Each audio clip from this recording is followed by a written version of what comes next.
Good morning.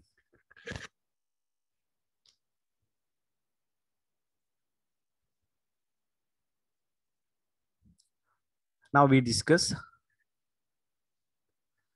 the next session from basic elements of spectroscopy. That is the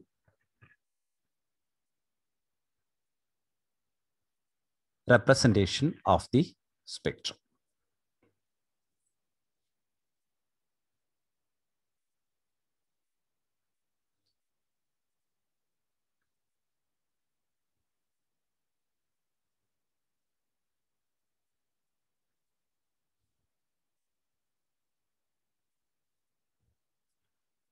For the representation of spectrum,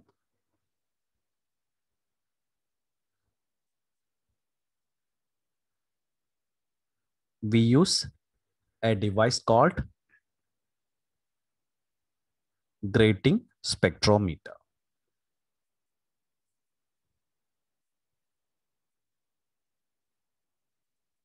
Or it is called dispersive spectrometer.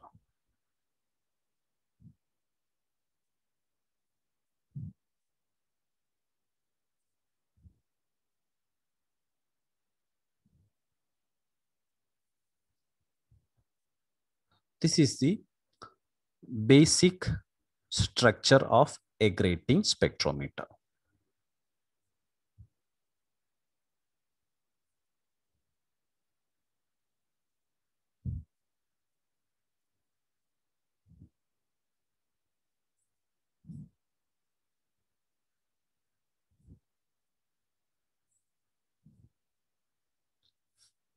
Mainly, a source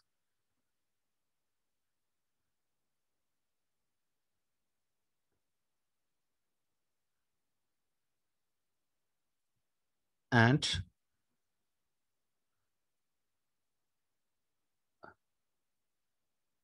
a monochromator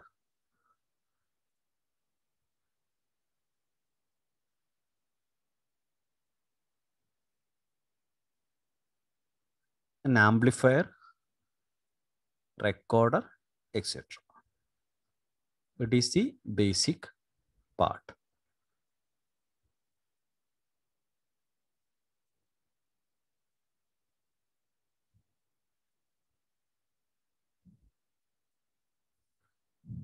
And when looking at the figure,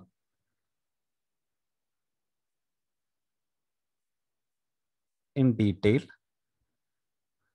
we can see that near the source, there is a slit represented as S1. And here there is a mirror M1. And it is a rotatable grating. And another mirror M2. And a slit S2. And there is a mirror M3. And in front of this mirror,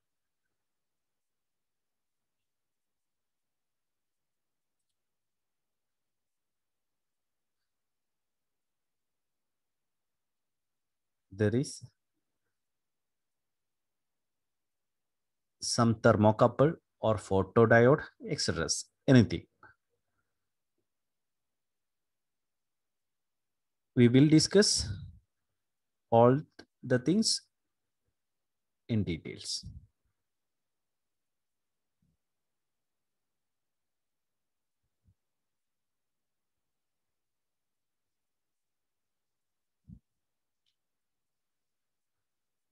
So first we discuss about the source. Here the source is white. That means it contains different frequencies, or it radiates energy over a wide range of frequencies. And the radiation from the source passes through the slit S1 to the spherical mirror M1, from which a parallel beam is reflected to the grating.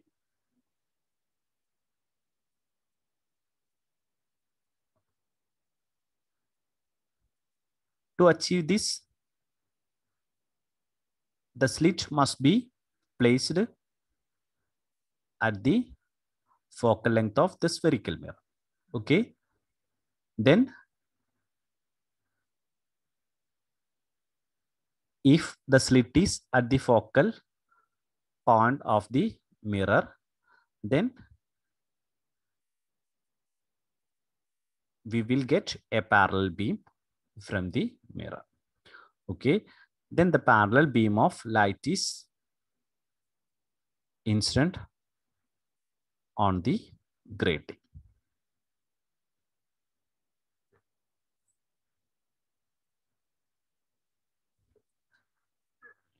And here we use the grating. It is a reflection grating, not a transmission grating. In the lab,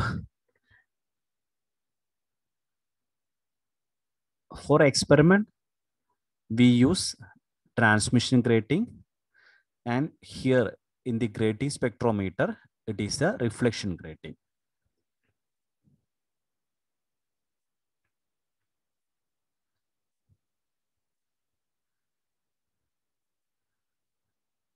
In the transmission grating,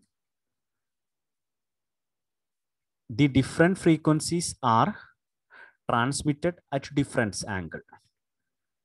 In such a way, in reflection grating, the different frequencies are reflected in different angles.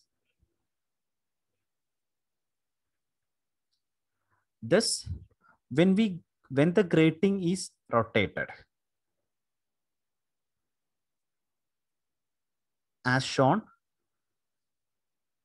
a succession of frequencies is set across the mirror M2.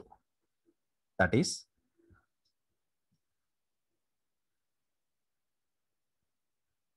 we say that different frequencies is reflected in different angles. So when we rotating the grating,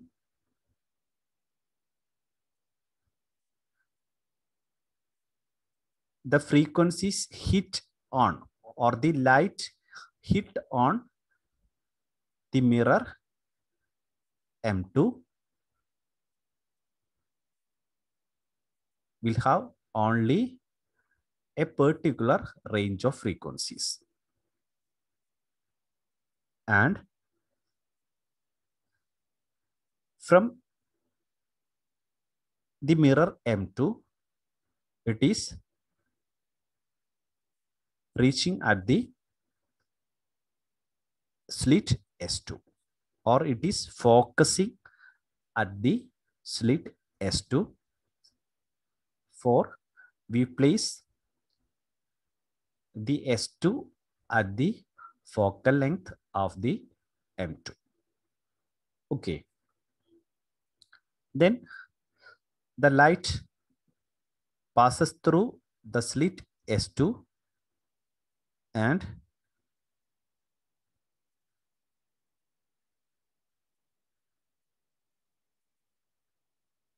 the frequency of the radiation arriving at S2 depend on the angle of the grating. For a particular angle, a particular frequency is reaching at the slit S2.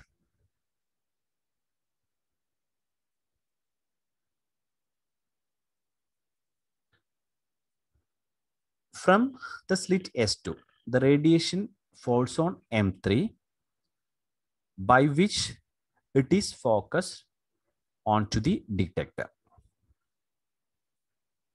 we said that in front of the mirror M3, photodetector or thermocouple, anything, any detector, some detector is placed in front of M3. The detector may be thermocouple, it is for infrared regions, and a photomultiplier for visible and UV. And the detector responds with an electrical output that is proportional to the intensity of radiation falling on it.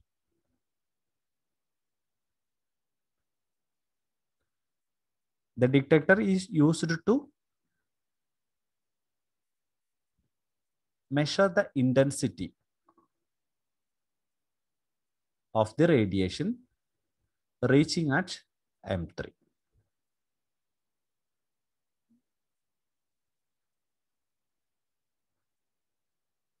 In the infrared region, we use the detector thermocouple, and in the visible and UV region, a photomultiplier tube is used. And this signal, the output of the detector is some electrical output. It is amplified electronically using some amplifier or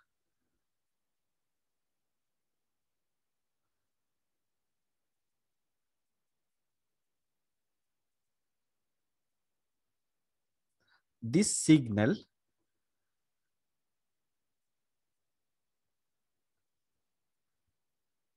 after amplification, it is used to drive a pen to draw the intensity, or the electric signal is recorded in a computer and it is processed for display.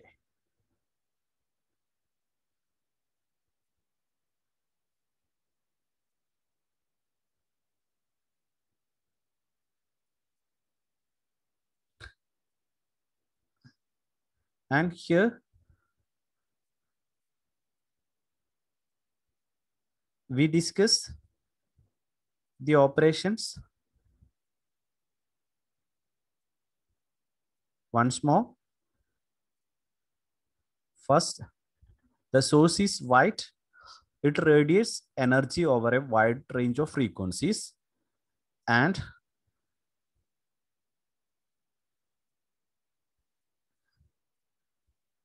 the radiation from the source passes through a single slit S1 to the spherical mirror M1, from which a parallel beam is reflected to the grating.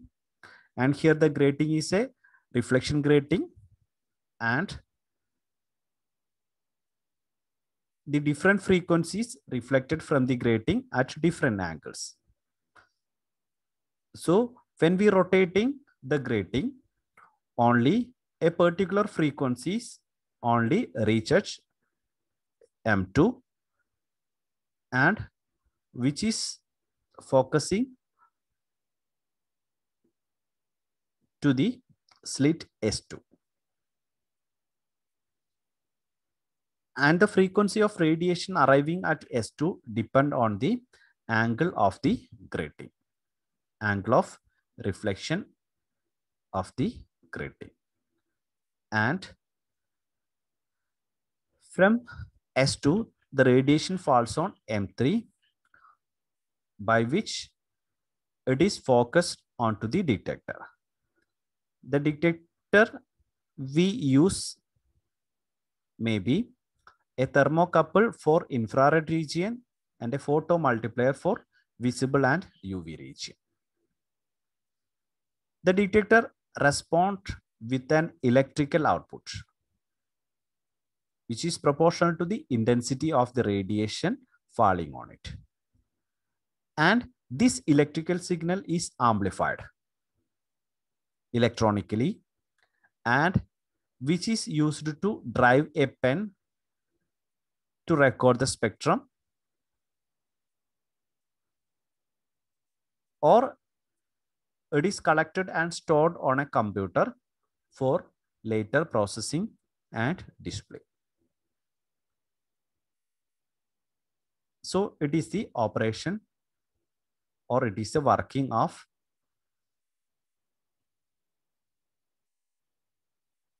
this grating spectrometer.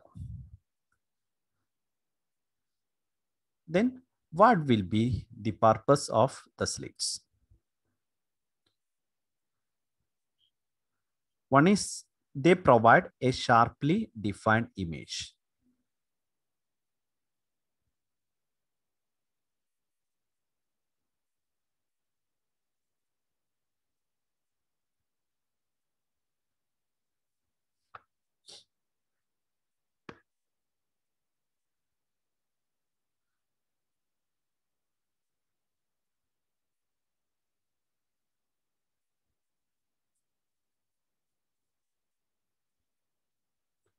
And the next is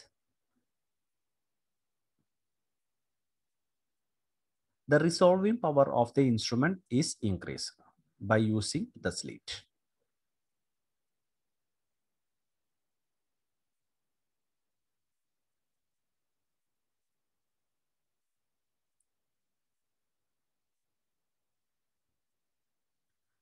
And the third is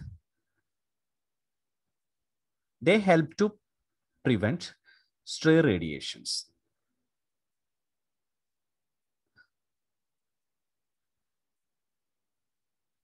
What do you mean by stray radiation? Anything glare or unwanted light signals occur as reflections. So the use of slit prevent stray radiation. Perhaps the scattered from the various components of the spectrometer or arriving from outside, getting to detector, and this being falsely recorded as the part of the spectrum.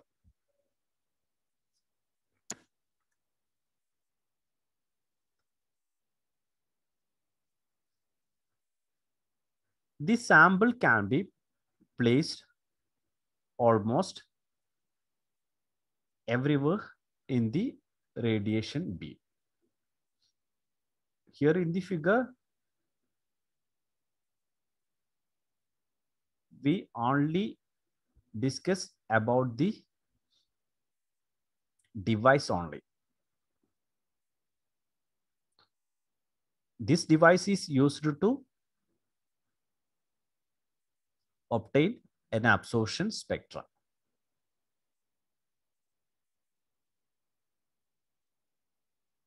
So, to obtain an absorption spectrum of any molecule, we place that sample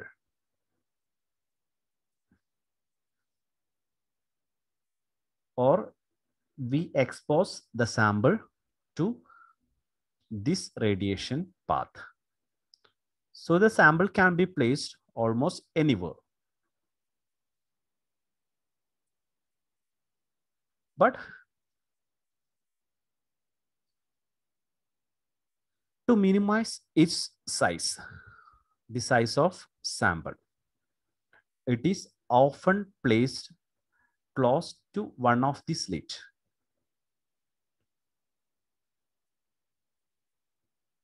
Or it can be placed very adjacent to the slits. So the size of the sample can be minimized. But if we place it near the entrance slit, slit S1, all energy will, all radiation will hit on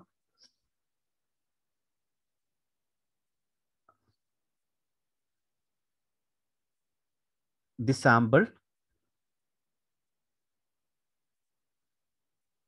and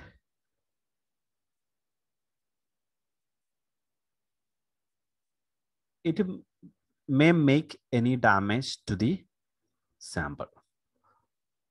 So it is preferable to put near the exit slit. And in the S2 slit or the exit slit, a narrow range of frequency only hitting at a time on the sample.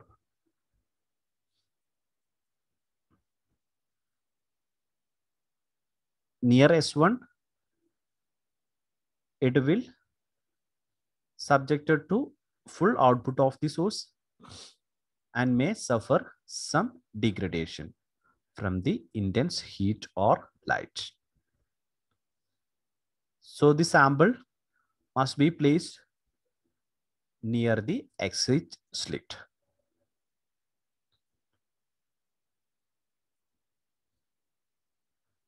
Let us consider now what happens when a spectrum is recorded. If there is no sample present in the detector, output will constant over a wide range of frequencies covered by the instrument.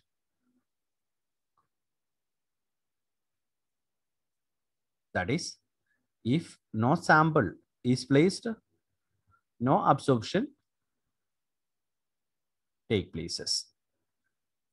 So the output will be constant over a range of frequencies covered by the instrument. If we imagine putting into the beam a substance having two possible energy levels, E1 and E2, then the detector output will show a sudden fall at a frequencies given by nu is equal to delta E by H, where delta is equal to E2 minus E1.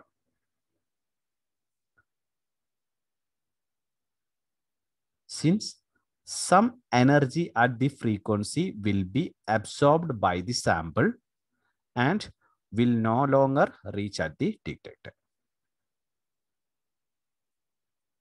Near the exit slit, the sample will absorb the energy corresponding to that frequency. Then in the detector, the corresponding electrical energy will be very less.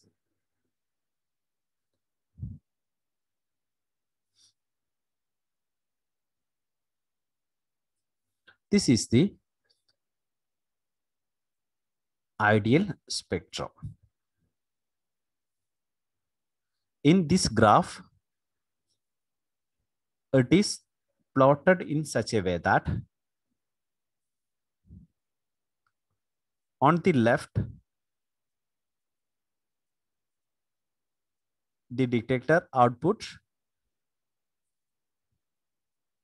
with 100% at the bottom,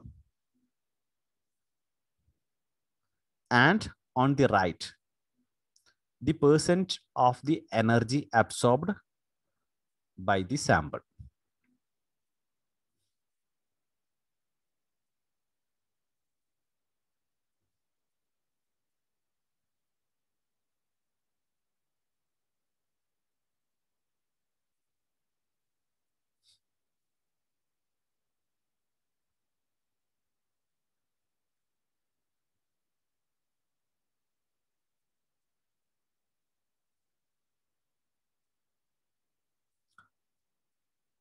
In this figure, We know that if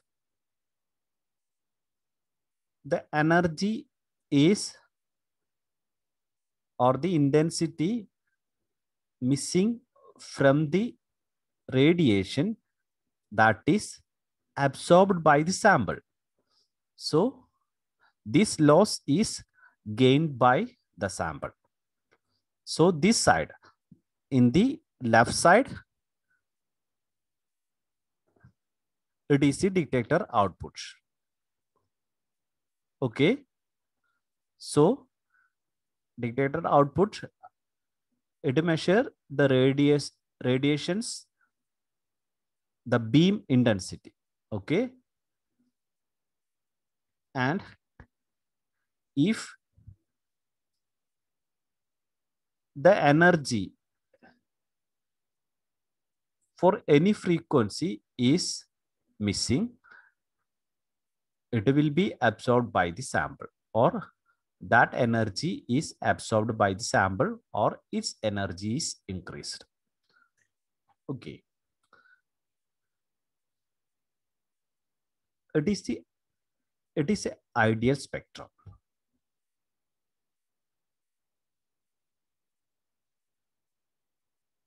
The spectrum can represented in two ways. One is frequency domain and next is time domain.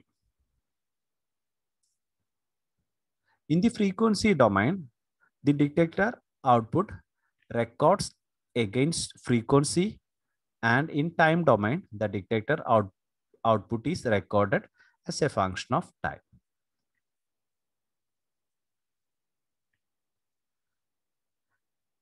The ideal spectrum or the ideal situation is seldom attained.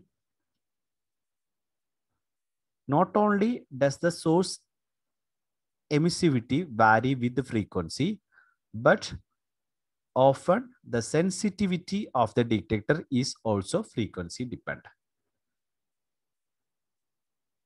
That means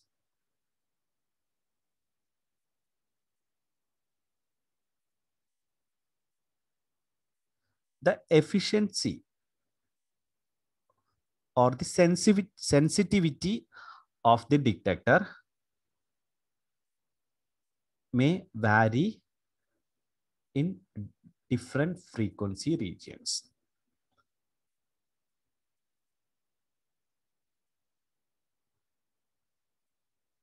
So when we analyzing the spectrum or recording the spectrum without any sample, we cannot get it by constant over all regions. There must be some variation due to the frequency dependence. And if there is some sudden or drastic intensity change, it may be due to the absorption of the sample.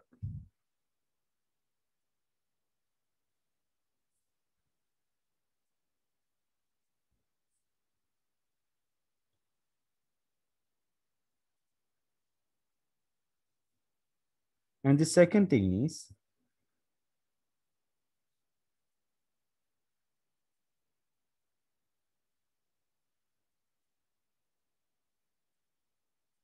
we cannot minimize the width of the slit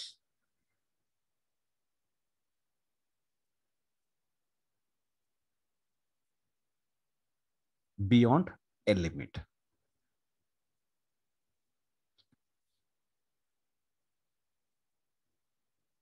That is, we cannot impossible to make the slit infinitely narrow.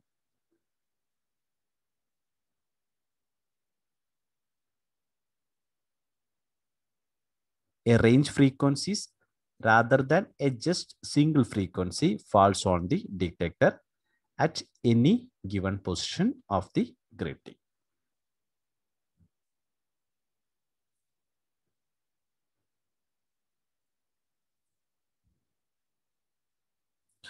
We shall see that no energy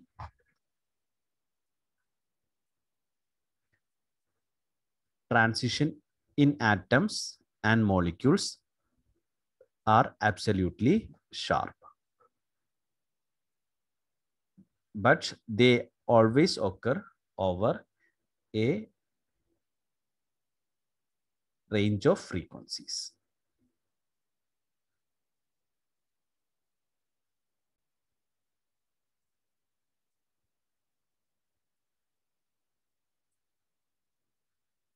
These factors causes a broadening of the spectrum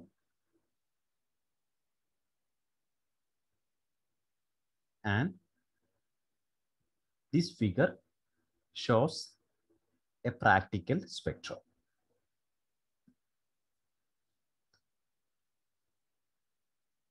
in which we can observe the broadening of the spectrum.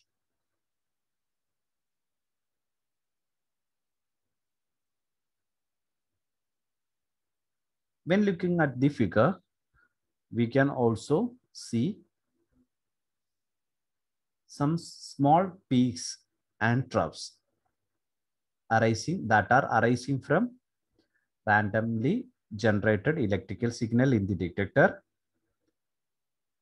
the amplifier, or the pen recorder, usually collectively referred to as noise on the spectrum.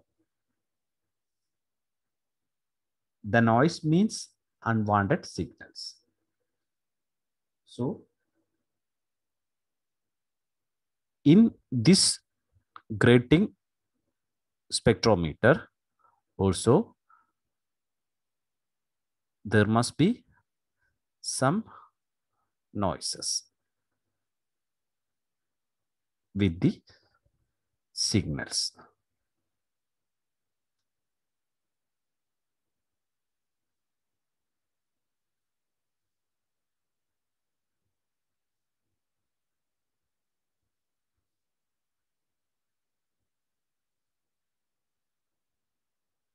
In the regions of ultraviolet, visible, and infrared,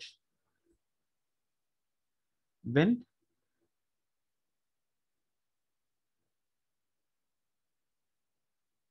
a sample is used, it will show an absorption spectrum as long as it radiates, we radiate it. Or in another words, we can say that a finite number of sample molecules appear to be capable of absorbing an infinite amount of energy.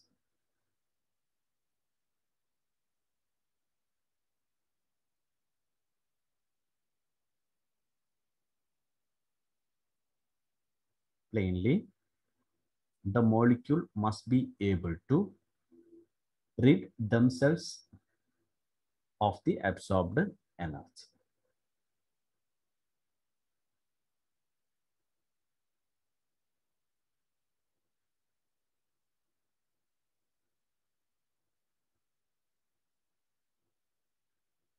The molecule get rid of their energy through thermal collisions.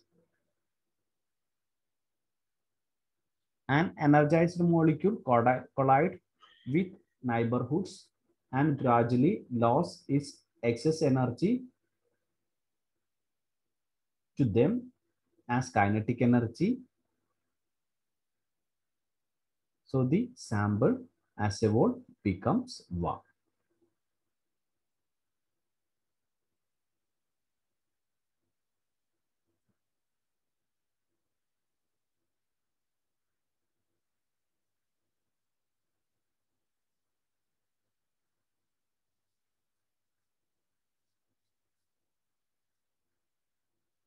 So it is about the representation of the spectrum.